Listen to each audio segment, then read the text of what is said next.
Hi guys, c'est parti pour la review de l'épisode 19 de la saison 10 de The Walking Dead. On est encore dans un épisode Covid, épisode bonus, mais là, je vous avoue que je me suis ennuyée. Alors je sais pas si c'est parce que je suis pas dans le mood du tout, mais en tout cas, j'ai pas trouvé que c'était un épisode captivant. Il y a eu des moments sympathiques, qui se laissaient regarder, un twist qui était intéressant. Visuellement, je vais en reparler un petit peu plus en détail, mais c'était vraiment très chouette. En fait, maintenant, je prends l'habitude dans ces épisodes qui sont très longs de voir à partir de quand commence l'action. Et là, franchement, ça commence à la moitié de l'épisode, voire vers la fin. J'attendais cet épisode parce que j'étais complètement hypée par le fait qu'il y avait Aaron qui est en train de se mettre l'arme contre la tête, quoi. Je me disais, donc qu'est-ce qui se passe? Est-ce qu'il y a un challenge? Est-ce qu'il fait un truc pour sauver quelqu'un? En tout cas, ils avaient l'air d'être dans une situation qui était très inconfortable. Donc, il y avait la venue de Robert Patrick. J'aime bien dire avec le petit accent américain. Je voulais savoir qu'est-ce que c'était que cette situation de tension et c'est bête, mais pourtant je devrais avoir compris que ces épisodes n'ont pas vraiment pour but de faire avancer l'histoire, à part celui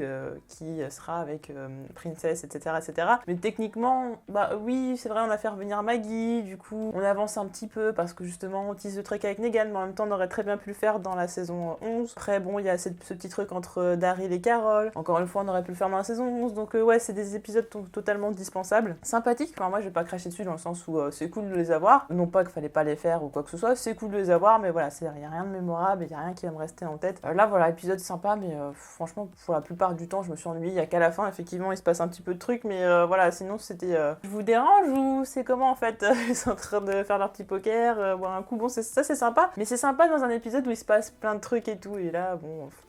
Bon, après, il y a des choses intéressantes sur le point de la morale et tout ça qui était plutôt cool, que j'attendais de toute façon au tournant par rapport au dialogue qu'il allait avoir avec Gabriel. Mais en tout cas, on a misé énormément sur le visuel et de toute façon, c'était quelque chose qu'on nous avait dit, oui, on peut pas faire du spectaculaire, il va pas se passer des choses incroyables et puis on s'attendait à ce qu'on bouscule pas non plus le récit par rapport à la saison 11. Mais visuellement, c'était vraiment intéressant comme épisode, le sang sur les fleurs, sur les insectes, etc. Le sang rouge un petit peu plus frais et puis on a le sang noir du rôdeur qui a vraiment décrépi pendant très longtemps et tout ça. Et il y a beaucoup de mise en scène de squelettes, de cadavres pour montrer que le monde, c'est pas beau.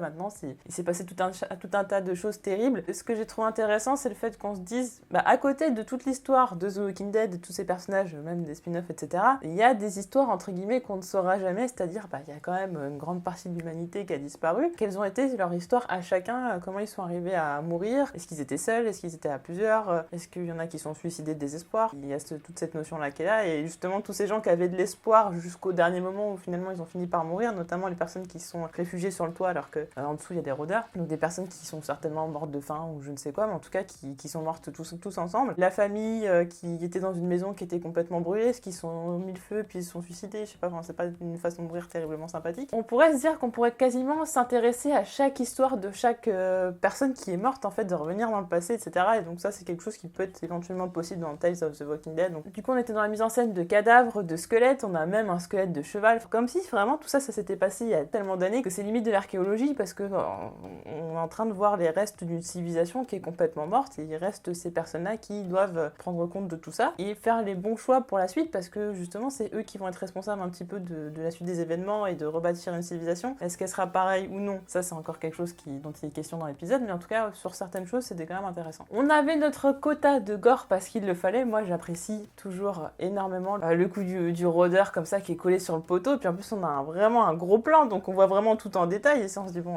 c'est juste incroyable le travail qu'ils font là-dessus, donc Greg Nicotero, les effets spéciaux et tout ça, c'est juste extraordinaire, et c'est des petits trucs comme ça où on se dit c'est cool, mais franchement moi je m'arrête sur ce genre de détails que je trouve juste incroyable, parce que c'est tellement bien fait, parce qu'on est tellement dedans en fait, on essaie de chercher le truc, l'astuce du truc, et en fait on la voit pas, c'est ça qui est fou. Et pareil avec le rôdeur dont on tire il tire la main, on sentait venir que le truc était tellement balèze qu'ils allaient partir juste avec les mains, c'était élémentaire. C'est des petits trucs en plus, mais j'ai trouvé ça sympa, ça marque des petits moments, peut-être quelque chose qui me manquait un peu dans certains épisodes avant, et c'est vrai que là dans les épisodes bonus, on est un peu plus appliqué sur le côté visuel des choses. J'ai bien aimé aussi le lancer de minuteurs, pour les trucs qu'on met pour les œufs là par exemple, quand on fait cuire dans la casserole, histoire de pouvoir avoir un temps avant que les rôdeurs se jettent sur le truc quoi, donc j'avais envie de dire limite ils devraient faire ça tout le temps, c'est-à-dire aller choper tous les trucs dans les trucs de cuisine ou je sais pas quoi, parce que franchement c'était une excellente idée. Je pense que ça a dû déjà être utilisé avant, mais je me souviens pas honnêtement, je saurais pas vous dire dans quel épisode ou quoi. Il me semble avoir déjà vu un truc dans le style, mais je trouve l'idée vraiment chouette. Puis on a tous les rôdeurs qui se lèvent, donc ils savent que déjà que au moins ils voient tout ce qui se passe. Mais par contre je me dis ça peut quand même faire venir tous les rôdeurs du coin aussi, donc je suis pas sûre du truc. Mais en tout cas pour la scène ça marchait très bien. Après il y a des trucs qui marchent moins bien, du genre la pluie qui mouille pas. Alors il y a une scène, je me suis dit est-ce que c'est moi qui vois pas bien, ou je sais pas, j'ai regardé la scène plusieurs fois, et franchement je me dis est-ce qu'ils ont juste mis des effets de pluie dans le montage, ou est-ce qu'il y a vraiment eu de la pluie? Moi j'ai pas l'impression. Enfin, en plus on a Gabriel qui est complètement plein de boue, on voit même pas des taches de gouttes d'eau ou quoi que ce soit, Aaron pas les cheveux mouillés, enfin je me dis qu'est-ce qui se passe? Alors peut-être que j'ai mal vu, je sais pas, je me suis dit bon, budget, il y a moyen que la pluie elle soit même pas là, parce que c'est pour 10 secondes, ils vont pas faire venir le truc nanana pour faire la douche, enfin à un moment donné voilà. Oui, on voit qu'il y a peu de budget parce que très peu de personnages, donc très peu d'acteurs à payer dans l'épisode. On essaye de faire des décors fixes, donc soit on est en plein champ ou dans la forêt ou dans une cabane, ou là on est dans un entrepôt, enfin voilà, ça reste, on fait pas 3000 décors pour un épisode, donc oui, clairement le budget c'est limité. Du coup on a droit à un duo intéressant, puisque Gabriel gère globalement Alexandria, Aaron s'occupe de tout le côté militaire et tout ça, donc c'est un peu son bras droit, donc ça peut être intéressant. Puis ça fait un peu le road trip de mecs, ça y est, ils vont aller chercher à manger et tout. Donc Maggie a donné une carte avec des lieux qui semblent importants, enfin pertinents pour chercher de la nourriture. Donc ils vont en quête de nourriture. Comme des bonhommes, on y va, c'est parti. Donc ils vont se confronter à effectivement des rôdeurs dans la nature, des magasins pleins de rôdeurs, etc., sans trouver beaucoup de choses, parce que bah oui, eux ils passent par là, mais aussi il y a tout un tas de gens aussi qui sont passés par là, parce que s'il y en a qui crèvent de faim, c'est aussi parce qu'il y a des gens qui ont pu manger par contre. Donc nos chers amis arrivent dans l'entrepôt, donc on a le droit à des scènes assez sympathiques, notamment bon voilà le passage avec le poker, avec la bouteille de whisky où il y a marqué Dwayne Jones, c'est-à-dire le fils de Morgan, hein, tout simplement. Donc voilà, petit clin d'œil, conversation sur le whisky, donc, qui après va découler sur des choses plus intéressantes. Mais bon voilà, c'est un petit moment sympa entre mecs, on se détend un petit peu, voilà, la vie c'est compliqué, donc là on boit un petit coup, ça fait du bien. Leur monnaie dedans, alors c'est pas des jetons, c'est pas des pièces, mais c'est des petites capsules, donc ça m'a fait penser un peu à Fallout, mais je trouve qu'il y a pas mal de trucs qui ressemblent à Fallout dans ces épisodes bonus, notamment les thèmes musicaux sont vraiment très Fallout pour le coup. Aaron va être dans une bataille sanglante avec un sanglier, ce qui va occasionner effectivement un cri un peu particulier. Bon, soit que Gabriel rigole, c'était marrant, mais je m'attendais, je sais pas, un éclat de rire d'Aaron et qu'il parte en fou rire total, je sais pas, mais en tout cas bon, c'était des petits moments sympas, c'est pas, ça va pas me marquer, c'est cool, voilà, on les a, c'est cool, on les a pas, bon bah on s'en remettra quoi, enfin très clairement, voilà. Du coup, discussion avec Aaron par rapport à sa formation de prêtre, hein, parce que c'est vrai qu'on devient pas prêtre comme ça, et donc il parle beaucoup du rôle du prêtre qui est vraiment de parler à la personne comme il dit avec ses propres mots. Il y a vraiment une notion d'empathie, de comprendre les gens, pas juste d'être là et de prêcher la bonne parole, blablabla, blablabla. Faut vraiment y croire, et puis il faut s'intéresser aussi à la personne. Ce qu'il va faire aussi par la suite par rapport à Maze, il va essayer de le comprendre et puis il va récupérer justement ce qu'il a compris de lui pour pouvoir s'en sortir. Aaron qui dit pourrait qu'on recommence à sauver des gens, ça serait bien, enfin, que Gabriel fasse ce qu'il faisait, et puis Aaron toujours à chercher des gens et tout ça. Et Gabriel qui dit, je trouve que la phrase est vraiment... Je trouve que c'est la meilleure phrase complètement de tout l'épisode, parce que j'ai trouvé que les dialogues en soi n'étaient pas dingues par rapport à tout ce que j'espérais, tout ce qui pouvait être intéressant. Par la phrase du PQ, j'avoue la phrase du PQ est quand même pas mal. Quand il dit les méchants ne sont pas l'exception, ils sont la règle, il faut comprendre que la plupart des gens de ce monde actuel, pas forcément du monde d'avant, hein, je pense vraiment qu'ils parlent du monde actuel, sont des personnes viles qui vont voler, qui vont tuer, etc., qui vont faire des choses méchantes, et que les bons, bah c'est peut-être ceux qu'il faudrait, c'est ceux qu'il faut rechercher pour les trouver, c'est pas si facile, on tombe pas dessus comme ça, c'est en général quand ils tombent sur des gens, c'est des gens pas très sympas. Et au final, j'ai l'impression que l'épisode nous fait croire que à la fin, on nous fait une morale et que du coup, c'était pas vrai, que non, les gens ils sont, enfin, ou du moins qu'ils ont une certaine raison de devenir comme ça ou quoi. Mais en fait, je trouve que le propos de Gabriel, il est vrai du début à la fin, parce qu'au final, à la fin du truc, bon, on va en reparler par la suite, mais au final, c'est quand même le même délire, que finalement, ils tombent quand même globalement plus sur des gens méchants que des gens gentils, et qu'il faut les chercher et que c'est ce qu'ils font en fait. Donc je trouve que ça valide complètement. En fait, j'ai pas compris où voulait nous emmener l'épisode, c'est-à-dire que c'est vrai que ça nous brouille les pistes et c'était fait pour ça,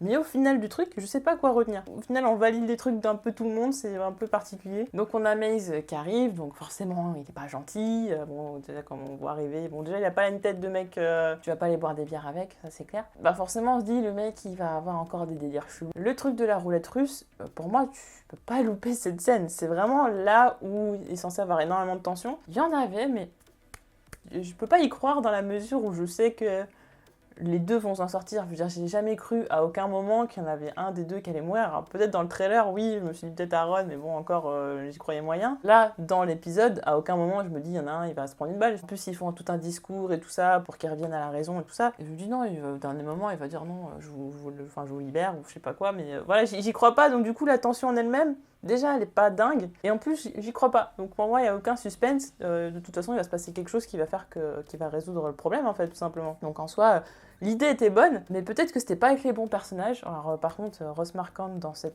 épisode, alors autant tout passage du whisky, tout, c'était très cool, il joue très bien le mec bourré. Autant là, quand il fait semblant de chialer, j'ai fait c'est pas possible. Enfin, c'est pas, je peux pas croire qu'on ait dit c'est bon la garde, c'est bon Ross. Good job, Ross, génial. Non, c'était pas possible. En fait, ça m'a même rendu mal à l'aise. C'est pas pour le critiquer ou quoi gratuitement, hein, c'est vraiment une impression que j'ai. J'étais mal à l'aise sur ce passage-là parce que je le voyais faire des grimaces et essayer de faire le mec qui avait peur et qui avait envie de pleurer et tout ça. Et ça marchait pas du tout. Donc c'est encore un truc en plus que j'ai eu du mal dans l'épisode et qui m'a complètement déconnecté du truc. Et je pense qu'à partir de là, déjà avant c'était un peu compliqué. Mais je voulais revenir à la discussion entre Gabriel et Maze, notamment le truc quand Gabriel dit « Ah, bah dis donc, t'as plein de bibles partout, t'as la foi, ou en tout cas, il y a quelque chose en rapport avec la religion. » Maintenant, il dit « Bah non, ça me sert à me torcher le cul. » Je m'y attendais, en fait. Je m'y attendais totalement à ce genre de réplique. Le personnage, on sentait bien. Mais je trouve que Maze, c'est un personnage qu'on a déjà beaucoup vu, du coup, le petit retournement de situation. Oui, finalement, il est pas si méchant que ça, puis c'est parce qu'on l'a fait des crasses. Et puis finalement, non, en vrai, c'est quand même un mec qui est complètement dérangé. C'était cool, mais en soi, tout le personnage qu'on nous a présenté pendant les 3/4 de l'épisode, enfin les 3/4 de la moitié de l'épisode, parce qu'on le voit à partir de la moitié, comme je dis, et encore la moitié, un peu plus même. L'épisode commence à la moitié de l'épisode, d'où le fait que je dis encore que 40 et quelques minutes, c'est trop en fait pour ce genre d'épisode, surtout s'il se passe pas des choses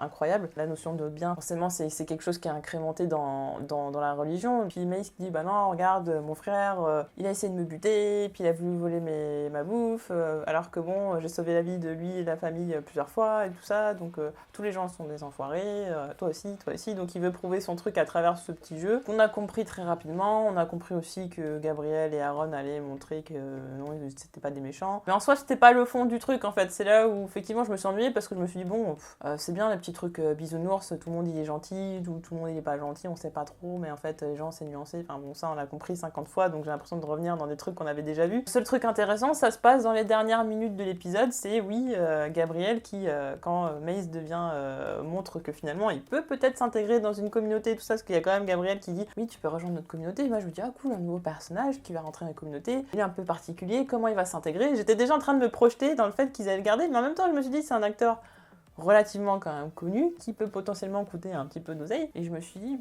je crois pas qu'il va pouvoir arriver dans la série comme ça, et j'étais un peu étonnée qu'on introduise un personnage à partir des épisodes bonus en fait. Je me suis dit bah non, parce que techniquement ils avaient quand même bien commencé à écrire la saison 11 avant qu'ils aient fait les épisodes bonus, donc c'est-à-dire qu'ils s'incrémentent pas dedans, donc c'est très très compliqué. Prime abord je me dis non, on le reverra plus, il va forcément mourir d'une façon ou d'une autre. Puis après Gabriel le sauce, bah oui il vient dans la communauté et tout, puis Aaron aussi, ah là là. Et je me dis ah bah peut-être, dans ces cas c'est super cool, dans ces cas pour moi le truc de l'épisode a un petit peu changé, et au final Gabriel qui le bute, bon bah je suis restée un peu bête, quand bien même je savais que Gabriel pouvait avoir des petits coups de folie comme ça et faire des trucs, on n'est pas prêt quoi. Enfin, je m'attendais à quelque chose du genre, mais pas une fois que le mec s'était montré gentil, parce que justement il est en train de dire oui on cherche de la lumière chez les gens, de la bonté, nanana, et le mec quand il montre de la bonté il le tue. Du coup ça va à l'inverse de ce qu'il dit, mais en même temps, à la fin de l'épisode, on se dit bah oui finalement il avait raison. Sur le moment Aaron il est complètement décontenancé. D'ailleurs là pour le coup je le trouve très crédible quand il fait oui vraiment, vraiment t'es sûr que le mec il hallucine de ce qui s'est passé, et Gabriel qui justifie on n'aurait pas pu le ramener chez nous, et il le justifie, et parce qu'il protège sa communauté, mais aussi parce que dedans quand même on a tout le truc de ce sont tous les deux pères de famille, ils pensent tous les deux à leur fille, c'est pas possible de ramener quelqu'un qui est instable en fait, c'est pas une question de déranger l'autre, c'est déjà instable, c'est-à-dire que peut-être qu'il va être comme ça, mais peut-être que si on lui fait un coup de poignard dans le dos, bah demain il est capable de buter tout le monde, donc c'est une décision qui est compliquée à prendre. Bon, moi j'étais un peu déçue, du coup j'aurais bien aimé que ce personnage vienne dans la série, et ensuite on revoit l'acteur puisque on se rend compte que son frère n'est pas mort, qu'il l'a attaché, et qui, alors là je l'avais pas compris du tout, il m'a fallu un petit moment pour capter le délire. J'avais pas compris en fait qu'il avait fait faire à son frère la roulette russe. C'est-à-dire que j'ai vu les cadavres et tout ça. J'ai compris qu'il avait forcé son frère à faire un truc, mais j'avais pas compris là. J'étais complètement sortie du truc de la roulette. Je pense que c'était parce que j'étais pas dans le mood et j'étais pas dedans du tout. J'ai pas capté le délire en fait. Parce que je me disais, mais où est-ce qu'on veut en venir? Je comprends pas. Et en fait, oui, le Maze en question qu'il a tué, et Aaron, on voulait un petit peu à Gabriel. Au final, Gabriel avait raison, alors que de base, c'est pas un acte super cool. Parce que le mec s'était montré gentil et finalement il a buté. Donc on serait en droit de se dire, ouais, mais Gabriel, c'est pas bien ce que t'as fait. Mais finalement, on se dit, bah ouais, mais finalement, il avait raison de le faire parce que regardez ce qu'il a fait faire à son frère. Donc c'est compliqué. Et là, par contre, où je trouve que c'est un petit peu du génie, c'est vraiment intéressant, plus que le coup de tuer et tout ça, c'est quand ils font encore croire à la personne, là, enfin, ils font croire à la personne et tout. Alors, je sais pas si c'est fait exprès, hein. Moi, je l'ai compris que c'était fait exprès. Oui, t'inquiète pas, on va te faire venir dans notre communauté, etc., etc. Alors que le mec est en train de pointer une arme sur eux, c'est-à-dire que techniquement, si on reprend les critères de Gabriel de juste avant, le mec est instable, donc il l'aurait buté. Donc pour moi, il faut encore, oui, t'inquiète pas, tu vas venir avec nous pour le buter juste après, mais finalement, le mec prend les devants et suicide. Et si vraiment c'est comme ça, comme je l'ai ressenti, que c'est ce qu'on a voulu montrer, je trouve que c'est vraiment chouette. Si c'est juste, non, ils voulaient vraiment le prendre dans la communauté, mais le mec il a pris les devants et il s'est buté, là je trouve ça moins intéressant que s'ils ont fait vraiment semblant pour que le mec il lâche son arme pour après le buter. J'ai pas compris la morale là-dessus, est-ce qu'il y en a une vraiment, je crois pas. Peut-être que c'est le truc de dire non, il y a pas de morale. Au départ il se dit tous les gens ils sont méchants et tout. Il tombe sur un mec méchant, mais au final il montre une part de gentillesse, mais finalement il le bute, finalement il se rend compte qu'il avait raison de le buter, et parce que ce mec là il a fait du mal à quelqu'un d'autre et que la personne à qui il a fait du mal est susceptible aussi de faire du mal à quelqu'un d'autre. Mais du coup, il y a aussi le truc de les gens ne deviennent pas comme ça, ne sont pas forcément de façon innée méchants. Ils construisent entre guillemets cette méchanceté parce qu'on leur a fait du mal. Et en fait, c'est un espèce d'enchaînement sans fin, c'est-à-dire que son frère lui a fait du mal. Donc lui, il a fait du mal à son frère et qui a fait du mal aussi à sa famille, parce que du coup le truc de la roulette russe, c'est que son frère a survécu, semble-t-il, parce qu'il a choisi de donner l'arme au moment où justement il y avait la balle, quoi. Ce qu'a pas fait Aaron a justement assumé le fait, même s'il avait une fille, de se dire je sais que le bruit me fait comprendre que la balle, ça y est, elle est dans le truc, écoutez, je vais quand même prendre la balle, même je reverrai pas ma fille, mais je vais pas laisser quelqu'un mourir à ma place, je serai pas lâche et je vais pas donner l'arme à la personne en face. Et le frère de Maze n'a pas fait ça, mais bon, en même temps c'est cohérent avec ce qu'il a fait. Ouais, c'était intéressant, mais c'était dispensable. Très clairement, c'est un épisode sympathique, mais complètement dispensable. Demain, on l'avait pas. Mais le problème, c'est que pendant les 3/4 de l'épisode, je me suis ennuyée. C'est que sur la fin où j'ai trouvé que c'était sympa. Par contre, je pense que dans la discussion, dans le truc de la foi et tout, ça aurait pu être beaucoup plus intéressant, et notamment le truc de Gabriel, pourquoi tu crois encore en Dieu alors qu'il se passe des choses horribles, etc. Enfin voilà, on aurait pu aller plus loin là-dedans. Est-ce que les gens sont foncièrement méchants de base? Est-ce qu'ils le deviennent? On voit un peu dans le truc, mais pas dans les dialogues en fait. Dans les dialogues, il y avait tellement de choses où on pouvait aller, justement, quand on n'a pas le budget pour faire des choses extraordinaires. Pour moi, les dialogues doivent être irréprochables, et je pense que ça manquait de subtilité dans le dialogue, ça manquait de... Là où pourtant, je trouve que The Walking Dead fait du bon travail en général, et là, je trouvais que c'était lisse. Les twists étaient intéressants, parce que c'était twist à la fin, ce qui fait qu'on se réveille, on fait « Ah ouais, l'épisode, la fin était cool ». Mais en dehors de ça, pour moi, c'était censé être l'épisode le plus subtil de ces épisodes bonus après Here's Negan, et il n'a pas rempli sa fonction pour moi. Alors oui, ça a fait réfléchir 2 secondes, mais au final, pour une conclusion... Je sais pas quoi en retenir. J'ai l'impression d'être revenu à la base, c'est-à-dire qu'au final, Gabriel se rend compte qu'il avait raison de penser ce qu'il pensait. Enfin, même si c'est pas la faute des gens, y a quelqu'un qui va faire en sorte que la personne va devenir méchante. Enfin, je veux dire, voilà, je l'ai pris comme ça. Alors peut-être après, c'est peut-être aussi libre d'interprétation. Je pense que chacun il verra un petit peu en fonction de sa sensibilité. Il pensera peut-être pas la même chose que moi, mais moi je l'ai vu comme ça et je me suis dit bon.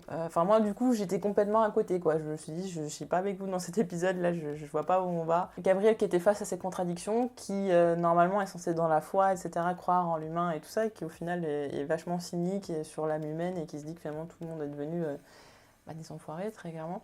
Donc oui, c'était intéressant sur ce plan. Maintenant sur le reste... Voilà, maintenant que j'ai compris un peu la mécanique de ces épisodes bonus, je vais pas m'attendre à des trucs de dingue. Par contre, j'avoue que pour Here's Negan, j'attends quand même quelque chose de dingue, parce qu'on attend ça depuis très longtemps. On l'a mis en dernier épisode parce que normalement c'est le climax, en plus teasing, c'est un des meilleurs épisodes, blablabla. C'est un des personnages les plus charismatiques qui reste actuellement, si ce n'est le plus charismatique qui reste actuellement, donc... Sur Here's Negan, on peut pas se louper, malheureusement. J'avoue que je suis un peu dubitative là. Les épisodes sont très lisses. J'espère que c'est parce qu'ils ont mis tout le paquet sur cet épisode-là, parce que sinon, je vais être désabusée. Je vais faire, oh là là, la saison 11, vous avez intérêt de cartonner parce que c'est la dernière, et là, pour l'instant, Et puis j'ai vu d'ailleurs dans les commentaires que vous n'étiez pas très emballés par les 2 derniers épisodes, donc oui, effectivement, on commence à se poser des questions sur ces épisodes bonus. Est-ce que c'était vraiment une bonne idée? Ben voilà, on jugera qu'une fois que tous les épisodes seront sortis. Pour l'instant, ça reste un... C'est cool, mais voilà, c'est sans plus, quoi. Voilà pour mon avis sur l'épisode 19 de la saison 10 de The Walking Dead. N'hésitez pas à me dire en commentaire ce que vous avez pensé de l'épisode, et on se retrouve très vite pour d'autres vidéos. Salut!